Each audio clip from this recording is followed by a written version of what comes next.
Et pour pouvoir voyager, on a besoin d'une boussole. Alors, on est parti pour tracer la boussole. On va commencer par tracer 2 cercles circonscrits. Donc, on va faire un premier cercle. Donc, moi, je vais le faire ici assez grand.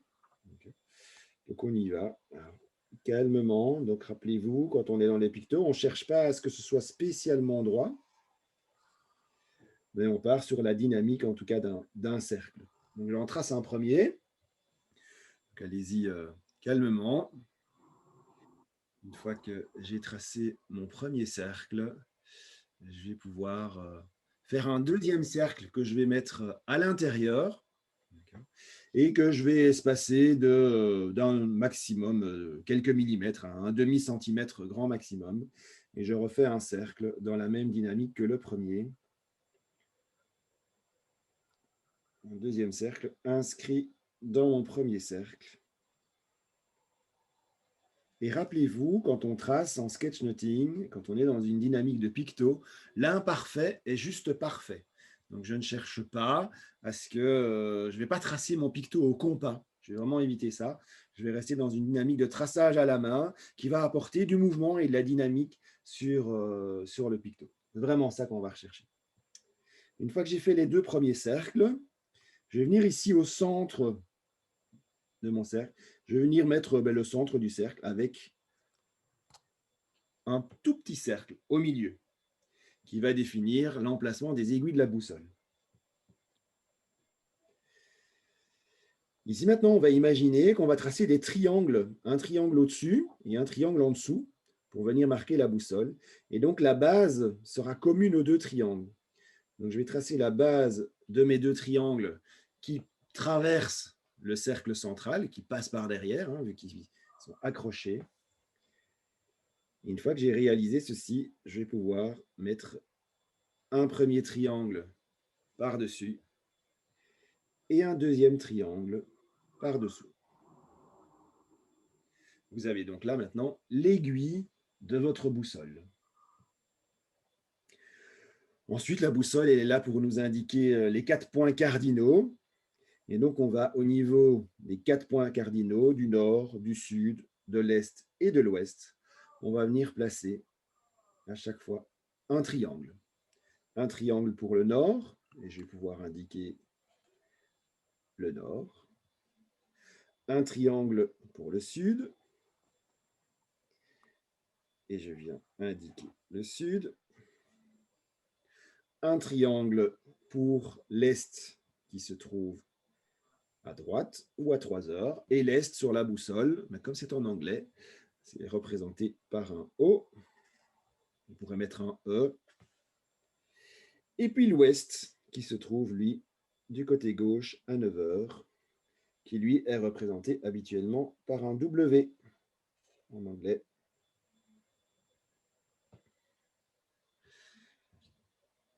On a notre nord, le sud, l'est et l'ouest. Et je peux, si je le désire, rajouter une subdivision pour le nord-ouest, le nord-est, pardon, pour le sud-est, pour le sud-ouest et pour le nord-ouest. Voilà donc le picto de la boussole. Une fois qu'on a notre boussole, on va pouvoir voyager sur la Terre. On pourrait à nouveau rajouter un petit élément d'ombrage ou de noircir les triangles, par exemple, pour marquer davantage les choses. Un petit élément de gris que je vais pouvoir mettre sur le côté gauche, par exemple, de ma boussole.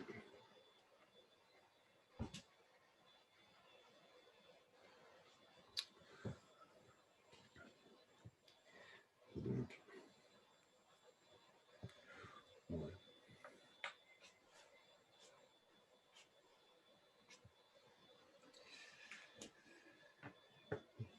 Et donc, grâce à ma boussole, maintenant, je vais pouvoir partir à la découverte de la planète, de notre globe.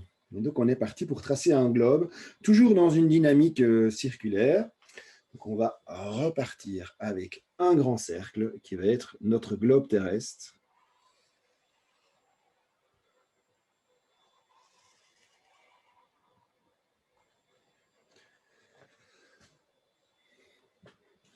Une fois que j'ai tracé le cercle qui représente le globe terrestre, je vais pouvoir partir en traçant les différentes lignes qui traversent la Terre. Donc, on va ici tracer des lignes parallèles qui sont légèrement courbes.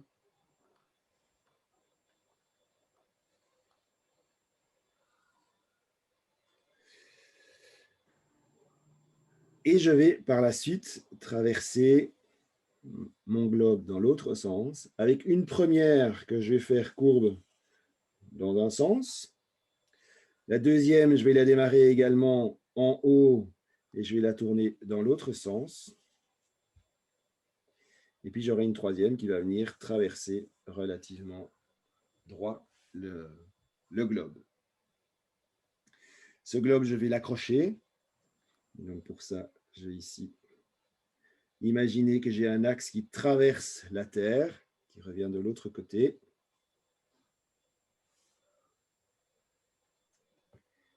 Et je vais pouvoir retracer un arc de cercle qui relie les deux traits que je viens de faire pour pouvoir ensuite le positionner sur son socle.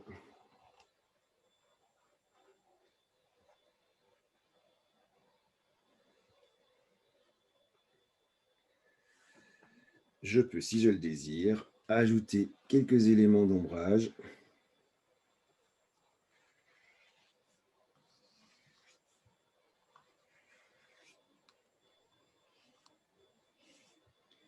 Alors ici, dans l'ombrage, vous voyez, je fais exprès de ne pas spécialement tracer jusqu'au bout. Et je ne tiens pas spécialement non plus à bien repasser sur la ligne. Je ne suis pas très régulier dans mon trait. C'est ce qu'on recherche aussi dans les pictos. L'imparfait est juste parfait à nouveau. Donc, ça apporte du dynamisme et du fun sur notre élément. Voilà donc pour le globe terrestre.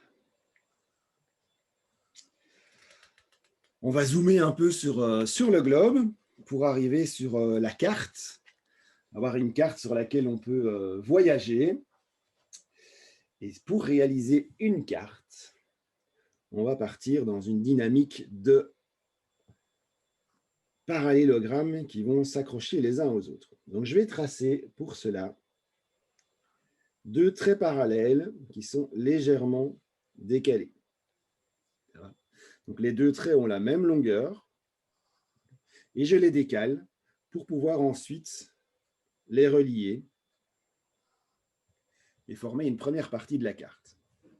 Pour former une deuxième partie de la carte, je vais redescendre jusqu'au même niveau que mon premier trait. Donc, je vais ici imaginer qu'à la même distance entre ce trait-là et le trait qu'il y a ici, je mets un point. Je vais faire la même chose en dessous. J'ai mon point de départ. Je vais remettre un point. Ainsi, je vais avoir la ligne qui sera parallèle et semblable à la première que nous avons tracée. Je peux descendre ici et je retrace un deuxième parallélogramme sur ma feuille. Je vais donc imaginer que ma carte, elle se déplie, et donc je vais avoir un troisième morceau à ma carte. Je vais refaire la même démarche en partant du haut de ma carte. Je pars de mon point, j'imagine que je travaille en symétrie, et donc j'ai un autre point qui vient se positionner de l'autre côté. Je fais la même chose en dessous, je vais tout droit, et j'imagine mon autre point. Une fois que je les ai, je peux les relier et poursuivre ainsi le dessin de ma carte. Une fois que j'ai tracé la carte, on va se positionner sur la carte avec le fameux logo « Je vous aide ici », comme on peut trouver sur les différentes cartes. Donc, pour réaliser ce logo « Vous êtes ici », je vais faire une boucle. À l'intérieur de ma boucle, je vais venir mettre un petit rond et je vais terminer mon sigle par une coupole que je viens placer en dessous de mon sigle. Et ça, c'est le logo qui va indiquer l'endroit précisément où vous êtes sur la carte, localisation qu'on peut avoir dans Google ou autres applications qui nous donnent notre positionnement. Ensuite, pour pouvoir bien montrer que c'est une carte, eh bien, je vais tracer un chemin en pointillé qui me mène de mon point de départ à mon point d'arrivée où je suis actuellement.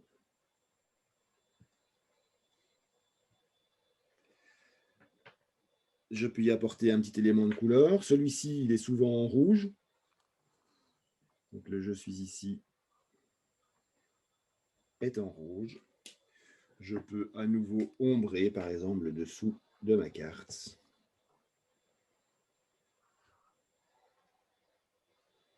Et je pourrais aussi ombrer légèrement le chemin sans obligation.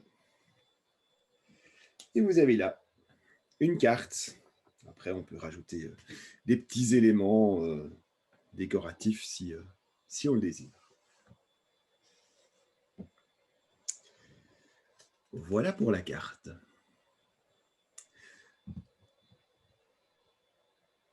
Je poursuis et on va se rendre au bord de la mer avec un dernier picto pour cette deuxième série. Et au bord de la mer, on retrouve un phare. Le phare est vraiment très important et essentiel pour aider tous les marins à trouver, éviter les obstacles. Pour pouvoir réaliser un phare, je vais commencer par tracer un rectangle pas trop épais.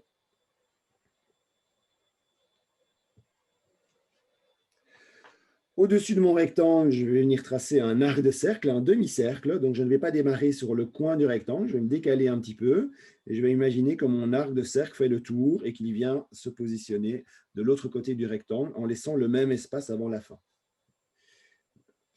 Je tourne et je viens déposer mon arc de cercle sur le rectangle.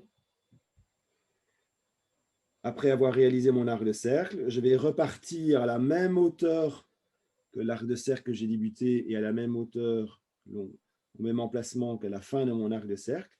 Et avec ces deux emplacements-là, je vais tracer deux droites qui s'écartent légèrement.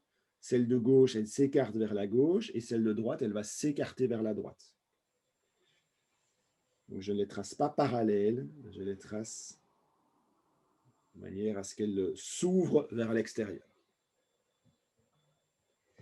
Je vais imaginer donc que mon phare, il est posé sur un socle, au bord des rochers. Je vais pouvoir mettre une porte à mon phare, un arc de cercle.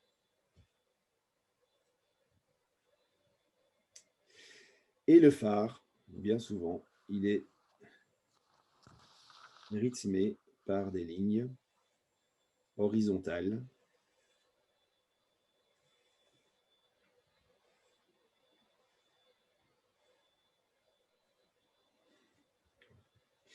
Et à nouveau, sur le côté, on peut retrouver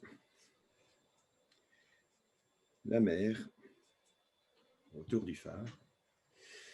Et notre phare va donc servir à illuminer les espaces pour nos marins. On peut y ajouter quelques petites couleurs. On va donc retrouver le bleu pour la mer, par exemple.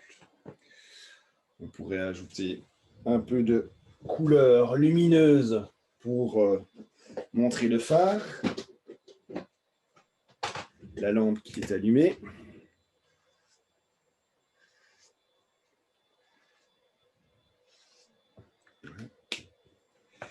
Et si on le désire, on peut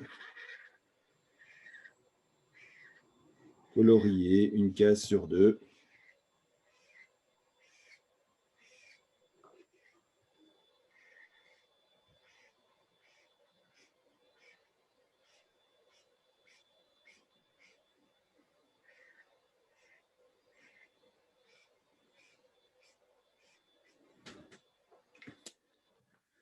On peut montrer la porte aussi qui est en bois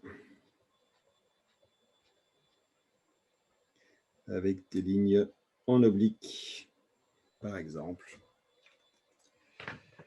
Et voilà un phare première génération.